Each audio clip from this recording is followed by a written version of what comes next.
Europe 1. Le grand direct des médias, Jean-Marc Morandini. Cela fait maintenant plus d'un mois que les chaînes ont fait leur rentrée. Certaines ont lancé de nouveaux programmes, d'autres ont recours à d'anciennes marques déjà existantes. Alors on a décidé ce matin de faire le point sur ce qui marche, ce qui ne marche pas. On va encore se faire plein d'amis avec nos téléflingueurs. Avec nous, Émilie Lopez, journaliste à Téléstar, téléstar.fr. Bonjour Émilie. Bonjour. Patrice Gascoin, bonjour, journaliste à TV Mag. Bonjour. Et puis Emmanuel Maubert, journaliste à Europe 1, chroniqueur dans TPMP également sur D8. Bonjour. Bonjour Jean-Marc. Également. On va commencer par l'actu. C'était Alessandra Sublet hier soir. Un soir à la Tour Eiffel. L'émission a fait un peu plus de 800 000 téléspectateurs, moins de 8% de part de marché. On va dire que c'est un début timide. En revanche, sur le fond et sur la forme, Émilie Lopez, vous en avez pensé quoi ? Moi, j'ai pas accroché du tout. J'ai l'impression de regarder du Drucker sous gaz hilarant. Voilà. J'aime beaucoup. On vous avait dit qu'on Alessandra allait faire Sublet. des amis. Je pensais pas aussi rapidement dès la première Mais phrase. non, En fait. mais j'aimais beaucoup Alessandra Sublet dans C'est à vous.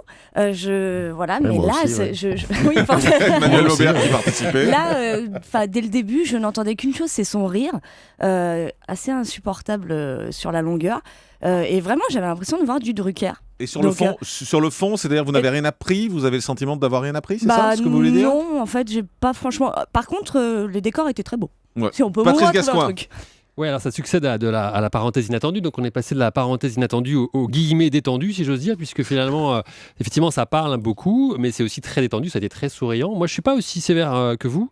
D'abord parce que la différence, c'est que notamment par rapport à la parenthèse, il y a 3 invités principaux. Là, il y en a qu'un seul. Donc effectivement, on peut avoir l'impression que ça bavarde beaucoup, et c'est peut-être le risque, c'est que est-ce qu'on va fédérer autant avec un seul invité qu'avec 3 ? C'est vrai que par exemple la semaine prochaine, c'est Nicolas Bedos. Moi, j'ai super envie de le voir. La semaine d'après, c'est Carla Bruni.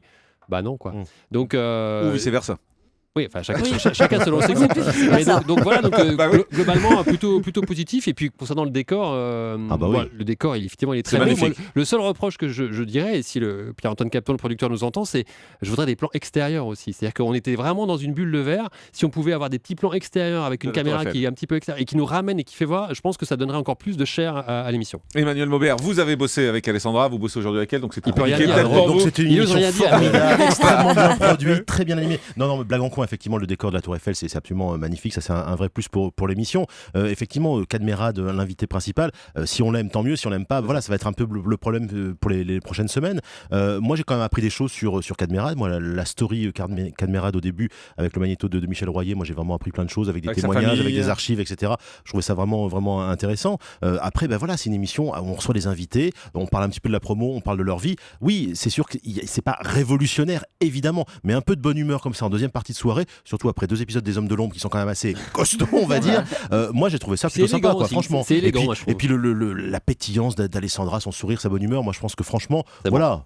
Mais tu seras là dimanche sur Europe 1 avec elle. J'espère Il n'y a bien, pas de problème. Mais est-ce que ça peut marcher ? Ça fait 800 000 et moins de 8%. Est-ce que voilà, ça en gros, c'est le score qu'elle va faire selon vous à peu près tout le temps ? C'est vrai qu'en deuxième partie de soirée, des magazines comme ça de divertissement, il y en a pas vraiment. Enfin, en tout cas, il y en a plus vraiment. C'est Ruquier le samedi soir. Vraiment lié à l'invité. Ouais. Voilà, je pense que l'invité va faire effectivement l'émission. Et je pense pas qu'avec Nicolas Bedos, ça fasse beaucoup plus simple. Il peut être clivant, effectivement. Voilà. Ouais. On va changer de chaîne, on va passer sur M6 avec Rising Star qui a été lancé jeudi dernier, 3 700 000 téléspectateurs, 16,9% de part de marché. Faustine Bollard, Guillaume Play à la présentation, M6 qui a fait le pari de l'interactivité. On commence avec Émilie. Vous en avez pensé quoi ? Alors on va parler déjà de l'émission globalement, après on rentrera dans le détail de la mécanique, mais globalement quand vous avez vu ça, vous vous êtes dit quoi ? C'est de la daube, c'est super ? Alors on va dire que j'aime rien, mais j'ai pas accroché oui, en fait. Rien, Mais non, mais depuis le départ, il y a plein départ. de choses que j'aime, mais là en l'occurrence, j'ai pas accroché. Il y a 2 candidats qui sont très bons. La jeune femme en fauteuil roulant et le jeune homme, je sais plus comment il s'appelle, Larry Lynch. Ouais, J'ai trouvé que la réalisation était très belle, que le plateau était très beau, mais j'ai pas du tout accroché. Le jury était, à mon sens, assez insupportable. Cathy Guetta, j'avais juste envie de lui dire, tu n'es pas obligé de crier pour exister. Elle a trop écouté d'électro dans sa vie, du coup elle est tout le temps sur une télé électrique. C'était pas possible, quoi. Ouais. Morgan Serrano, il n'est pas obligé non plus d'être tout le temps négatif. Kali est pas obligé de faire du André Manoukian, il peut faire du Kali aussi. Et puis David Hallyday sur le live, il peut. Voilà, et David Hallyday peut parler aussi. Moi, je suis pas d'accord. Franchement, j'ai beaucoup aimé. Ça faisait longtemps que j'avais pas plus regardé de télécrochet, et franchement, ça m'a réconcilié avec les télécrochet. Je trouvais qu'il y avait vraiment des super voix. Effectivement, très belle réalisation, tout ça, on est d'accord. Le jury, je suis pas d'accord du tout avec toi. Je pense que Cathy Guetta, elle est complètement bouffée par son image un peu négative de femme de David Guetta, enfin d'ex-femme de David Guetta, de nana un peu creuse, fille de la nuit, etc. Elle est complètement bouffée par cette image. Moi, j'ai trouvé extrêmement naturelle, extrêmement sincère. Dans ses émotions, tout le monde dit ah oui, alors les fausses larmes, etc. Je crois qu'elle était réellement sincère dans ses émotions quand elle était touchée par certains candidats, touchée par des situations. Voilà. Mais moi, vous j'ai n'avez trouvé pas- vraiment sincère. Vous n'avez Et pas moi- trouvé que ça sonnait faux quand même, ce Pas jury? du Les tout. engueulades sonnaient faux, Ouais, mais le- on pas avait du l'impression que tout. tout était La- écrit à l'avance. La quoi. bataille je suis pas obligée d'accord, je entre suis pas Kali d'accord. et Morgan Serrano, c'est vrai que ça faisait des fois Ah, un mais- petit peu too much, mais la bonne surprise, c'est quand même aussi Faustine Bollard, faut le dire, parce que moi, j'étais Oui, moi-même absolument, la dernière tout à fois, fait. on s'était dit, est-ce que vraiment passer du journaliste à animatrice de divertissement, il y a que Nikos qui avait vraiment réussi à faire ça. Elle a réussi, alors peut-être parce qu'elle s'est fait mordre les mollets par tous les critiques qui l'ont dézingué avant et que ça lui a donné une niaque pas Elle possible. était très à l'aise, elle était Et souriante. finalement, complètement, voilà, elle a fait ses preuves, elle marque des points et bravo Faustine. Et le Enfin, petit, quand, et le quand petit Guillaume nouveau. l'a laissé parler. Hein. Et Oui, le- c'est ça. alors justement, Bah, le- justement. le petit nouveau Guillaume Play qui arrivait, vous en avez pensé quoi, Ah, Émilie? mais je l'ai trouvé insupportable. Ah ouais, J'avais c'est envie de la- dire, mais attention, C'est la la déception. star animatrice, c'est Faustine, ce n'est pas toi, c'est Faustine Bollard. Donc laisse-la parler, tu n'es pas obligé de répéter absolument tout ce qu'elle dit pour essayer d'exister. Ouais. Et je l'ai trouvé, mais j'avais envie de lui mettre des claques. Emmanuel Alors, Maubert. pour moi, c'est clair. Non, c'est vrai que ça faisait un petit peu à qui terminerait à qui aurait le dernier mot. C'est vrai qu'il y a des moments sur les lancements de pubs, c'est à tout à l'heure, à tout de suite, à tout à l'heure. C'est vrai que bon, ça va. Je me suis laissé entendre, enfin, j'ai entendu dire plus Qu'il exactement. comptait les mots. Ils avaient compté les lignes, à savoir qui aurait le plus de Ouais. lignes, etc. Ils ont, dans un premier temps, Faustine avait plus de lignes, Guillaume Play a fait un petit peu un caca nerveux pour avoir exactement le même temps de parole, etc. Ça augure d'une belle carrière. Autant parce que- avoir un seul animateur, voilà, c'est plus Ouais. simple, ou une seule animatrice. En l'occurrence. Guillaume Play, donc, c'est quand même sa première grosse émission. Bah, S'il en est déjà à ce niveau-là d'ego, Mm. ça augure pas forcément d'une belle carrière. Oh, des C'est-à-dire, grosses il en est têtes dans le déjà métier, il y en a, tu voilà, sais, c'est ça. hein. Donc, Oh, oui. Bon, on mais va cela voir. dit, c'est 3 millions de votes déjà, plus meilleur démarrage d'une nouvelle émission sur M6, c'est plutôt réussi. Et en fait, le vrai défi et le vrai pari, c'est ce soir, parce que c'est le deuxième soir. Le premier soir, en général, c'est curiosité. Donc, on va voir si les gens ont accroché ou pas. On verra l'audience de ce soir. Ça fait 3,7 millions hier. 3,7 Vous, avec des- vous avec- pensez combien là ce soir? Un Moi, je petit dis peu 3 moins. millions, autour de Voilà, 3 j'allais millions. dire Ouais, 3 3 millions, et puis ils ont de la oui, c'est chance, ça. ils sont face à Crossing Lines, ce qui marche pas très très bien sur TF1. Mm. Donc je pense que 3 millions. Voilà. La finale de Secret Story, c'était vendredi dernier sur TF1. Ça va revenir. Vous avez envie que ça revienne, Emmanuel Maubert? Envie, c'est peut-être un peu On va faire le exagéré. casting, Emmanuel. Non, moi, c'est ce genre d'émission qui m'intéresse absolument pas. C'est très bien. Il y a du public, ça a fonctionné effectivement sur les jeunes, sur les ménagères. Le bilan pour TF1 est vraiment très très correct, même très positif. Voilà, ça reviendra sans doute l'année prochaine. Oui, parce que sur les réseaux sociaux, ça fonctionne très bien. Encore une fois, sur les cibles cherchées par TF1, ça fonctionne bien. Donc, il n'y a pas de raison qu'il n'y ait pas une 9e saison de Secret Story. Qui pour Alors, présenter? Bah, Christophe Beaugrand, je pense. Ouais. Oui, c'est sûr. Enfin, je sais que Christophe Beaugrand en a parlé, enfin, la direction de TF1 en a parlé avec Christophe. Il serait bien avec ce côté un petit peu second degré, un petit peu ironique par rapport au candidat, ça pourrait fonctionner. Ouais. Émilie? Oui, et puis il le mériterait parce que c'est Tout à fait. quelqu'un voilà, qui travaille très bien, qui est très, très consciencieux. Pardon, Pas consensuel, hein, justement. non, consciencieux. Ouais, Donc puis il moi, serait bien- il Christophe serait bien Beaugrand, là-dedans. j'aimerais Il serait bien, beaucoup. moi Je sais aussi, que De Chavannes ouais. rêve Alors, de. Je suis assez d'accord. Et si TF1 Patrick prenait des risques et par exemple appelait Enora Malagré pour présenter cette émission. Non, mais c'est bon. Et pourquoi pas? Ils vont pas se suicider non plus. Non. Ouais. Voilà, entre une personnalité populaire et controversée et une émission populaire et Nora controversée. Malagré, mais vous plaisantez Mais ou non. quoi? Pourquoi pas? Elle Ça serait crache sur la extrême- télé-réalité Et alors, en longueur de justement, journée. Justement, Ouais, pourquoi pas? ouais, Ça ce pourrait serait créer difficile, un. Non, honnêtement, si. En plus, là, au niveau c'est- du cœur de cible, ça pourrait ramener du monde. S'ils Non, veulent mais un ça truc va un peu pas plus bien, classe, vous. ils peuvent mettre Karine Ferry. Ils ont, enfin, tu Ouais. vois, ils ont. Voilà. Ah, ça, ce serait plus classe, ça, je vous confirme. Ah bah oui. On continue. Je savais que ça allait vous plaire, Jean-Marc. Vous avez de super idées en fait. Hein. Bougez pas.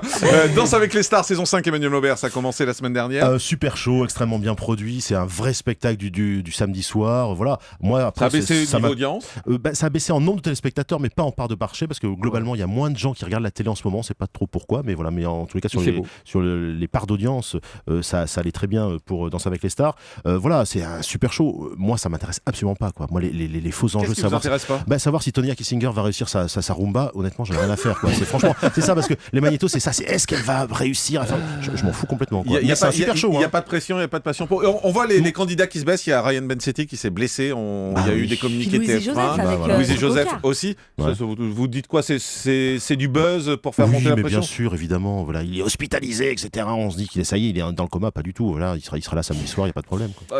Normalement, c'est pas sûr, mais effectivement, Oui, on sera non, mais peut-être. Je prends le pari, allez. Non, Allez, mais c'est- prenons les paris. Patrick Gascoigne. Non, c'est une belle mécanique qui fonctionne très bien, qui se maintient. Moi, je suis ravi de retrouver Offaly Winter, qui en fait chacun Oui, c'est vrai. revient devant les projecteurs, donc c'est cool. Émilie? Ah, moi je trouve ça splendide. C'est pour le coup, on disait tout à l'heure que j'aimais rien. Si Danse avec les stars, j'aime beaucoup. Je trouve ça beau. Je trouve la mécanique très belle. Oui, le c'est un dépassement de spectacle, soi mais- beau. Dépassement de soi. Voilà. Et en termes de réalisation, c'est magnifique. Bon, dans les nouveautés également, il y a le maillon faible qui est revenu sur D8, qui fait de belles audiences, autour de 500 000 téléspectateurs, entre 450 et 500 000 selon les jours pour Julien Courbet. Comme quoi ça marche, Émilie Lopez. Oui, il s'améliore de jour en jour, je trouve. Enfin, à chaque émission, il s'améliore. Il trouve bien ses marques. Il commence un petit peu à faire oublier Laurence Boccolini. Moi je trouve qu'il a fait mais oublier si, d'entrée de jeu. mais quoi. oui, C'est- ah, vraiment. non. Faut que tu enlèves Mais- la perfusion de scepticisme Bah que t'as oui, tout mais le temps. je suis désolée. Moi, j'avais du mal à oublier Laurence Boccolini et là, je commence un petit peu Faut à me que t'en dire parles à ton psy. effectivement, ça marche plutôt pas Emmanuel mal. avec Maubert. C'est-à-dire que c'est un jeu qu'on avait quasiment oublié. Pendant 7 ans, ça avait disparu de l'antenne, je crois. Ouais. J'ai l'impression que ça avait disparu l'année dernière, quoi. Et donc on retrouve les mêmes codes, la même réalisation, etc. Et je trouve que Julien Courbet s'en sort très très Et bien. il m'a va complètement fait oublier Laurence Boccolini. Alors, est-ce qu'il pour va le coup, réussir à faire oublier Arthur, en revanche, dans Apprendre ou à laisser? C'est les Ah, moi, boîtes, j'ai- hein. sur les boîtes. Ce que tout le monde appelle J'ai les été voir le boîtes. tournage, j'ai été Ouais. sur le tournage et d'abord effectivement par rapport au maillon faible, il a plus d'espace d'expression. Donc toute son expérience de show, de showman, de one-man show va pouvoir s'activer dans ce jeu. Ça fonctionne très bien. Il sait gérer les moments de pause, les moments de discussion, les moments de stress, la pression. Il y a 3 petites nouveautés aussi avec des boîtes différentes. La 25e boîte qui permet par exemple de multiplier par 2 ou de tout perdre son gain. Voilà, il y a la boîte jackpot. Si vous la tirez en premier dans les 3 premières, vous avez un gain quoi qu'il arrive d'assuré. Enfin voilà, il y a des petites nouveautés et encore une fois, il est très à l'aise dedans, quoi. Alors, il y a 2 jeux qui vont arriver également dans les prochaines semaines, 2 jeux qui vont arriver sur la TNT. Il y a Total Blackout d'abord, qui va arriver sur W9. C'est des candidats qui doivent s'affronter dans l'obscurité pour tenter de remporter 1 000 €. Pour cela, ils doivent relever des défis décalés, inattendus, en se fiant qu'à Louis, le toucher au l'odorat, puisqu'ils sont dans le noir. Est-ce que vous y croyez, Émilie? Je pense C'est que ça va présenté par marcher. Alex Good. Je pense que ça va marcher sur les cibles, à savoir les jeunes. Ça a arrive à l'air- 17h. Voilà, Ouais. ça a l'air très drôle. C'est. Après, je suis pas J'y crois forcément pas, moi. cliente d'Alex Good en solo. Il n'avait pas marché sur M6 avec 60 secondes chrono, mais voilà, je pense que l'émission va marcher sur les jeunes en tout cas. Patrice Gascon, vous n'y J'y croyez crois pas? moins parce que toutes ces émissions un peu dans l'obscurité, dans le noir, ça marche bien. Dans VTEP par exemple, puisque ce sont les stars qui sont dans le noir pendant une séquence, c'est des stars. Après Dans VTEP. Vendredi, tout est permis. avec Arthur. Vous êtes super branchés. On n'est Voilà. pas sur Twitter. C'est hein. sur le On appelle ça hashtag. VTEP. Hashtag, je vous expliquerai ce que c'est que Twitter, Jean-Marc. Je connais pas. Dans l'amour, VTEP. dans l'amour est aveugle, c'est un jeu de séduction, c'est un peu coquin. Là, je sais pas encore quelle est la promesse de ce jeu, donc j'ai hâte de voir quelle est la promesse, quel est le challenge, quoi. Parce que Ça j'en a- ai vu, c'est vraiment drôle. Ouais, c'est Ça a c'est déjà rigolo, été diffusé ouais. dans 14 pays, Ouais. c'est adapté Ouais. par Fremantle, Emmanuel Le Maubert. but c'est de faire rire effectivement, voilà, c'est vraiment un divertissement et pour les jeunes, voilà, 17h c'est exactement ça, l'after school, c'est vraiment la cible est bien précisée, quoi. Alors un peu plus tard sur Énergie 12 à 19h05, ça démarre le même jour. D'ailleurs, il va y avoir Chéri, t'es le meilleur. Alors c'est adapté d'un format allemand qui s'appelle Mon mec peut, qui mêle du poker, des défis physiques et intellectuels. Chaque soir, 4 couples sont en compétition, les femmes se plaçant autour de la table de poker et les hommes relevant les défis. C'est Koé qui présente ça, Émilie. Alors, il n'y a pas de poker, il n'y a pas de carte de poker hein, dans le lumière. Effectivement, c'est une table façon poker, mais il n'y a pas de jeu de poker. Rien. Il y a vraiment un espace. Elles sont autour de la table Voilà, de il poker, crée, mais ils ne il jouent crée pas au un poker. espace Elle de parie, discussion et qui crée du dialogue avec les candidates. Émilie, vous y croyez? Bah, c'est le grand retour de Koé, c'est pareil, ça va marcher sur les cibles. Ça sur marchera les sur jeunes. les sites parce qu'attention, il y a Hanouna en face. Hein. C'est 19h. Oui. À 19h, attention, hein. ouais. Oui, mais bon, c'est Koé, c'est assez rigolo et puis peut-être que ça peut contrebalancer, ça peut être une autre proposition Voilà, aussi rebattre sur les ceux cartes. qui en ont peut-être un peu marre de touche pas à mon poste. Emmanuel Maubert. 19h, c'est quand même l'horaire casse-gueule, hein. Ah ouais. Vraiment, ça pour Koé, ça va être compliqué, hein. Mais ça peut pas être plus bas que ce qu'a Énergie 12 en ce moment. Bien C'est-à-dire, sûr. Ah, ça peut être plus bas, ils sont à 300 en ce moment, Ouais, ça bah, peut descendre plus Je bas. ne sais pas si ça Ouais. continue à descendre, il va y avoir du mal à remonter la barre parce Ouais. qu'effectivement c'est un peu difficile en ce moment sur Énergie 12, je trouve, sur l'Access. C'est un vrai challenge, je pense que ça va rebattre les cartes et il est excellent dans ce rôle-là. Bon, et puis un petit mot, puisqu'on parle de l'accès sur le Grand Journal, qui est vraiment assez faible cette saison, qui est autour entre 1 million et 1,2 million. Le vendredi, il passe même sous la barre du million régulièrement. Ils sont autour de 950 000. C'est mort, le Grand Journal, Patrice Gascoin. Je ne sais pas si c'est mort, mais je pense vraiment qu'il y a un souci. Est-ce que Antoine Decaune, qui est excellent, n'est pas un peu trop prisonnier de ce rôle d'animateur et que finalement il nous manque un maître Yoda, quoi. Il nous manque un maître Philippe Gildas pour être là. Pour la partie sérieuse, surtout, pour la partie politique, Pour mais- gérer et puis pour lui permettre de se lâcher lui.